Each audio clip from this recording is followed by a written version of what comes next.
Lo dijo él. A primera hora. Muy bien, seguimos 7:53. Miren ustedes cómo en el comentario Sin Rodeos me tomé el tiempo para hablar sobre la conmemoración ayer del Día de la Libertad de Prensa, generar una suerte de autocrítica respecto de este oficio, que tiene que ser repensado, que tiene que ser transparentado, lo he señalado en varias ocasiones. Y creo que es pertinente seguir en esa línea, ¿no? Y seguir hablando de periodismo. Por eso hay que destacar una iniciativa muy interesante que está llevando adelante la Fundación Konrad Adenauer, que tiene que ver con el Congreso Internacional de Periodismo 2026, que va a comenzar el día de mañana y que se va a extender hasta el miércoles, ¿no? Mañana 5, el miércoles 6, acá en la capital. Y por supuesto, desarrollar la conversación en los siguientes minutos a partir de cómo, que es un tema que hemos identificado junto a Andrea, ¿cómo debemos librar la batalla por la verdad? Yo creo que es interesante poner en el tapete de la discusión este tema. Quiero agradecer la presencia acá de Carolina Basante.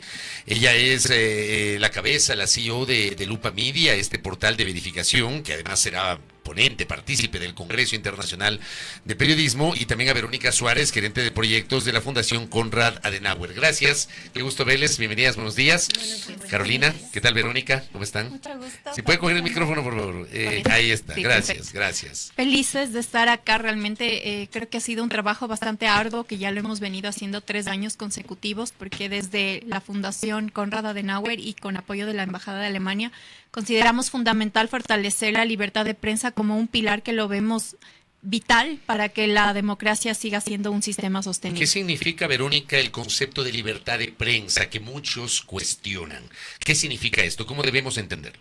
Para nosotros es que los medios puedan realizar su trabajo más allá de las ideologías o presiones políticas que puedan existir, que los medios puedan seguir cumpliendo esta función tan importante de conectar o ser este vínculo directo con la ciudadanía a través de sus trabajos investigativos, del desarrollo noticioso, que el día a día no nos privemos de recibir qué está pasando o de ser también estos veedores de los actores públicos sin que exista presión de lado y lado, y también sin que existan estos contextos de violencia, que es algo que nos ha preocupado muchísimo, porque el periodismo cumple esta labor tan esencial, pero no podemos garantizarla si es que existe permanencia de entornos violentos, de crimen organizado, presión política, que además de esto afecta a la labor cotidiana del periodismo, y que además existe también pues ya un desarrollo tecnológico tan desmesurado que en muchos casos esto ha generado que los medios perciban menos financiamiento, sobre todo medios digitales, y que también las nuevas tecnologías como inteligencia artificial muchas veces perjudiquen la calidad informativa que se está generando, o que cualquier persona se considere como un periodista de a pie, y no necesariamente es así. Por eso creemos que es tan importante la labor que se realiza desde el componente técnico. Y precisamente sobre la desinformación, ya lo decía Fabri, estamos también aquí con Carolina Basante, ella es CEO de Lupa Media. ¿Por qué es importante esa labor que ustedes realicen, Caro? ¿Por qué es importante esta lucha? Porque es literalmente una lucha contra la desinformación en este contexto general de la libertad de prensa. Bueno, amigos, qué gusto poder estar aquí esta mañana, y justamente el Congreso este año se enfoca en lo que es la desinformación y la lucha contra la desinformación, y es importante porque este año se cumple una previsión. En 2024 el Foro Económico Mundial mencionaba que en los próximos 2 años la desinformación será la principal amenaza global. Este año, en su previsión actual, ha mencionado también que la desinformación es una de las principales amenazas globales.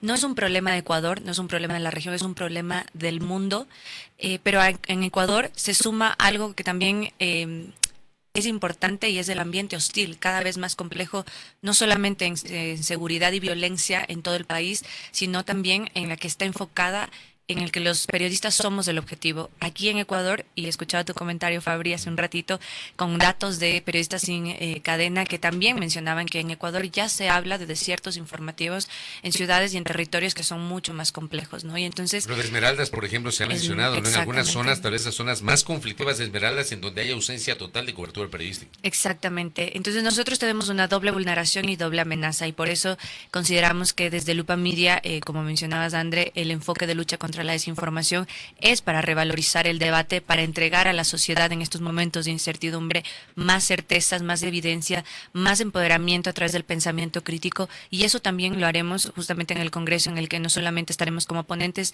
sino que también estaremos dando un taller de formación para periodistas, y que nos encanta porque en los espacios anteriores en los que nos hemos encontrado, pues vemos que no solamente son periodistas de Quito, sino también que vienen de provincias y que pueden acceder a esta formación que gracias a la CAS es gratuita y que tal vez en otros espacios no pudieran tenerlo. Entonces eso es importante y la invitación está hecha.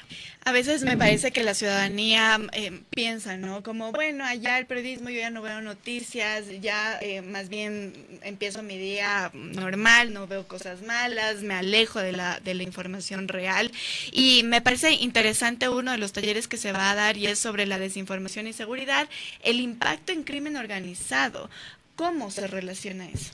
Para nosotros es importante entender el contexto bajo el cual Ecuador está ahorita siendo vulnerable también en su índice de libertad de prensa. Creo que era un dato importante mencionarlo, que Ecuador tiene esta caída de 31 puestos en el ranking mundial, pero esto viene de la mano justamente con los entornos de crimen organizado, donde vemos que ya existe autocensura, por ejemplo, en Esmeraldas, como bien se mencionaba, pero no es aislado también a situaciones en la periferia de la Amazonía ecuatoriana, donde también los periodistas comunitarios pues se privan en muchos casos de poder ya realizar investigaciones, y esto en otros localidades de la costa también.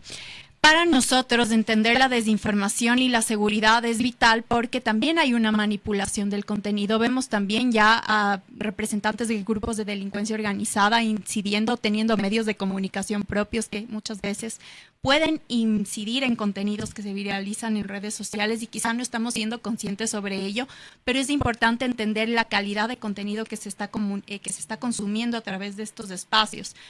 La seguridad influye directamente en la calidad de la gobernanza democrática que tiene el país, y por eso para nosotros tener este espacio y este foro técnico con los expertos que nos permitan entender no solo en qué cancha está pisando el periodismo o el país en ese entorno, sino también qué acciones realmente se puede tomar, tanto desde el lado ciudadano como desde el lado de las autoridades, y pues desde el rol que tienen los periodistas. Desde el lado de las autoridades, por ejemplo, para desmenuzar estas tres aristas que ha mencionado, ¿qué podría hacer el Estado, las autoridades sobre este tema? Bueno, poner siempre un foco a cómo está la situación del periodismo, y más allá de ciertas capacidades operativas, porque entendemos que pueden ser limitadas, es entender qué acciones sí podemos realizar. Y en ese sentido es no ser primero ciegos ante la situación que está atravesando el periodismo en el país.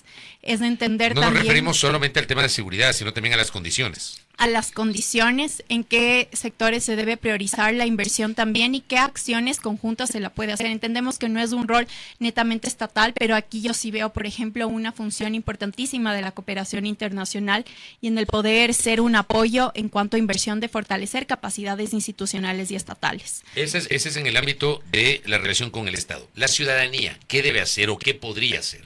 La ciudadanía, primero, en cuanto al consumo de contenidos, yo creo que parte por ahí el ser súper conscientes de que no todo lo que estamos leyendo en el día a día es real, y por ende no podemos siempre solo ser difusores de cosas de las que no estamos muy claros. Bueno, lo que suele llegar en los chats de WhatsApp de la familia. Tal cual. Y pasa muchísimo que la tía, que la abuelita, que mi mamá, pero viste esto, está pasando, esto hizo tal persona. Yo no, pero no es cierto. O sea, quizá hay gente que tiene mucho más esta conciencia crítica, pero no necesariamente pasa en todas las generaciones. Y yo creo que aquí hay este rol de poder entender que no todo es cierto, y que podemos ingresar justamente a medios como Lupa Media para entender que sí es y que no, y ser responsables en ese sentido como ciudadanos. Es decir, yo no me creo todo, lo verifico, pero yo tampoco lo difundo. Ahí hemos hablado del papel del Estado, la ciudadanía, los periodistas, los medios. ¿Qué les corresponde? Los medios, pues no dejarse siempre llevar por este afán de primicia, creo yo, es no perder esta calidad del proceso periodístico, desde investigar, contrastar, verificar, que ahora es importantísimo y creo que muchas veces se ha dejado de lado. O sea, no publicar lo primero que uno le llega. Si es que no está verificado, yo creería que no, o contrastado, porque para mí ese es el rol del periodismo, y esa es la lucha que se debe ahora prevalecer, para no solo contra la tecnología, que la tecnología puede ser más bien un apoyo en ese sentido, creo yo, pero también en la cantidad de información que ahora tenemos, y cómo los periodistas no pueden perder esa esencia, porque a la final es esa vocación la que nos permite a los ciudadanos de entender qué está pasando. Ujú. Ahora, ¿cómo llegar incluso a la ciudadanía? Porque claro, a veces se hacen este tipo de seminarios, se ponen en evidencia, se pone sobre la mesa lo que está pasando el periodismo ecuatoriano, el contexto que enfrenta el periodista ecuatoriano, pero ¿cómo hacer que eso realmente llegue a quien consume la noticia, quien consume esta información falsa, etcétera? ¿Cómo hacerlo? Bueno, a través de estos espacios, y aquí quiero resaltar, el Congreso es abierto al público, si bien hay un enfoque prioritario para que sean periodistas o representantes de medios los que participen, tenemos también diferentes ciudadanos que pues se interesan no solo en los foros técnicos que vamos a tener enfocados en desinformación, en seguridad, en periodismo y democracia, sino también en nuestros paneles con expertos que vamos a tener en la tarde, y aquí sí yo hago un llamado para que la ciudadanía que desee pueda acudir porque son 100% gratuitos, y esto nos va a permitir entender mejor no solo cómo la desinformación influye en un entorno político, sino en nuestro día a día, en lo que vamos consumiendo. Hoy, en contextos también, por ejemplo, de conflicto armado, vamos a tener un panel maravilloso, componentes de alto nivel, que es entender cómo la desinformación y el poder también afecta a los contextos de guerra y qué es lo que nos llega a nosotros en Occidente, pero puede ser que en Oriente esté pasando otra cosa. En este panel vamos a tener, por ejemplo, a Fabricio, va a estar Andrea Bernal, va a estar Joaquín Sánchez, un periodista muy destacado de Argentina que va a acompañarnos. Joaquín es experto, por ejemplo, en coberturas internacionales y en coberturas de guerra, y vamos a tener también el apoyo de la academia, que en ese sentido ha sido fundamental, la Universidad de Hemisferios también en este congreso. Y vamos a tener, por otro lado, una ponencia de cómo la verdad posiblemente ha muerto o no, pero cómo entender esto desde una perspectiva para reconstruir la democracia, y aquí nos va a estar acompañando Nayeli Roldán desde México, que igual es directora de una unidad de investigación del medio animal político, que pues ellos son especializados en revelar casos de corrupción, y estos espacios son 100% abiertos al público, y yo creo que el tomar la decisión de venir y entender qué está pasando ya te da pues ese sentido ciudadano de mayor conciencia y responsabilidad. Decía Carolina Basante en su alocución anterior que la desinformación se está convirtiendo tal vez en uno de los principales problemas, si no el principal a nivel planetario. Aterricemos en el caso ecuatoriano. ¿Cómo está la distribución de desinformación en el Ecuador y qué esfuerzos se están haciendo para tratar de contrarrestar esta realidad, Carolina? Ecuador es el segundo país en Latinoamérica más susceptible a desinformación con respecto a la percepción ciudadana, ¿no? Esto lo publicó en 2024 una organización chilena, Activa Research. Solamente estamos después de Brasil en este ranking. ¿Pero qué significa? Que la ciudadanía tiene la percepción de encontrar mayor cantidad de desinformación cuando busca información, ¿no? ¿Qué pasa? Que aquí hay una conciencia, pero también hay una falta de recursos. Mencionamos que para 2026 tenemos más del 80% de penetración de Internet. Eso no significa que el 80% de la población ecuatoriana tiene los recursos y las habilidades o el conocimiento para utilizar esta herramienta, para saber navegar en Internet, saber cómo funciona esta y cómo protegerse incluso, ¿no? Entonces, efectivamente, aquí hay dos ámbitos. El periodismo tiene una responsabilidad porque nosotros formamos parte del ecosistema informacional y efectivamente la desinformación nos afecta directamente, pero también para el ciudadano, ¿no? Entonces, hay algo fundamental en estos espacios como lo que es el Congreso, y es tener un momento de reflexión. Porque aunque parezca que no, pero ese espacio en el que nos sentamos a discutir, a conversar, a reflexionar, a intercambiar experiencias, luego a cada uno nos sirve para poner en práctica eso y acercarnos de esa forma a nuestras audiencias, ¿no? Tal vez no todo el mundo pueda formar parte de este espacio, es cierto, pero sí hay, a través de los diferentes medios que se representan aquí, poder con esto aprendido, con estos espacios de reflexión, acercarlo y hacer un mejor periodismo. Creo que a propósito del Día de la Libertad de Prensa ayer, nos encontramos en un momento complejo, sí, no solamente en Ecuador, sino en todo el mundo, pero definitivamente creo que lo que mejor sabemos hacer los periodistas ecuatorianos es resistir. Hemos sido muy resilientes y la misma precariedad que ha venido siempre en el sector, que no debería ser así, pero que lamentablemente ha sido así por décadas y de forma sistemática, nos ha hecho que estemos muy creativos. Pero cuando hablamos de resistir, ¿a qué te refieres, Carolina? A resistir a la precariedad, a las mismas condiciones, pero también a las vulneraciones que tenemos en el entorno hoy hostil por el crimen organizado, pero también a las faltas de políticas públicas que no nos dan las garantías, ¿no? Tenemos un mecanismo para la protección que para este año tenía un presupuesto de $3,000. ¿Para todo el año? Para todo el año.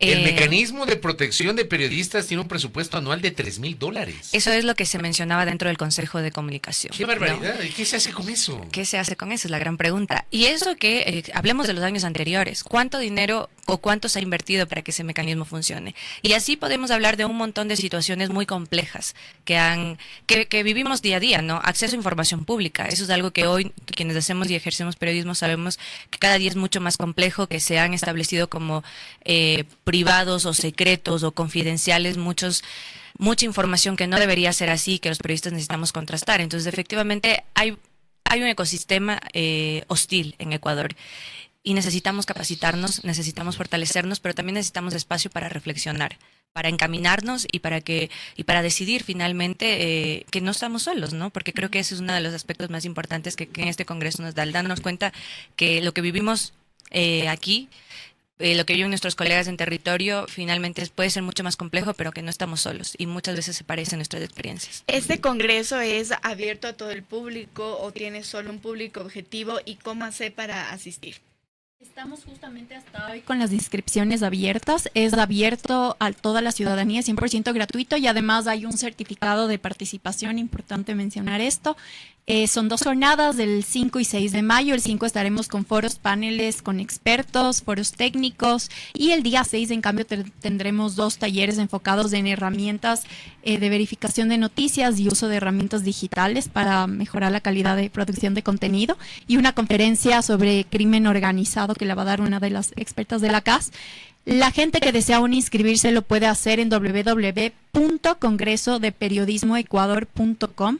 Ahí están habilitados el formulario de registro y tendremos varios espacios, sin embargo sí es limitado a cupos, entonces pedimos que puedan hacerlo hasta este día, que ya estaremos enviando pues las confirmaciones también.